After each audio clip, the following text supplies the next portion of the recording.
حضرت علی رضی اللہ تعالیٰ عنہ سے کسی نے پوچھا کہ آپ کے بیٹے حسن کیسے بیٹے ہیں؟ کہا حسن میرا وہ بیٹا ہے کہ جب میں چلتا ہوں تو میرے آگے نہیں چلتا، میرے پیچھے چلتا ہے۔ جب کہیں بیٹھنے کا موقع آتا ہے تو یہ پہلے نہیں بیٹھتا، پہلے مجھے بٹھاتا ہے پھر خود بیٹھتا ہے۔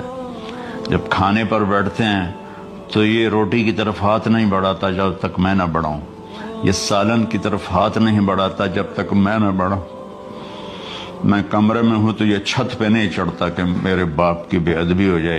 کنویں کا پانی کھڑا ہو، بیچ میں مینڈک پیدا ہو جاتے ہیں، کیڑے پیدا ہو جاتے ہیں، کتنے پونگ پیدا ہو جاتے ہیں، مچھر پیدا ہو جاتے ہیں، اس میں گھاس نکل آتی ہے، کائی نکل آتی ہے۔ ساری دنیا میں پھر کے جاؤ دیکھو، واحد زمزم کا کنواں ہے، اس میں مینڈک پیدا نہیں ہوتا، کیڑے پیدا نہیں ہوتے، پونگ پیدا نہیں ہوتے، کوئی مچھر پیدا نہیں ہوتا، کوئی گھاس پیدا نہیں ہوتا، کوئی کائی پیدا نہیں ہوتی، صاف شفاف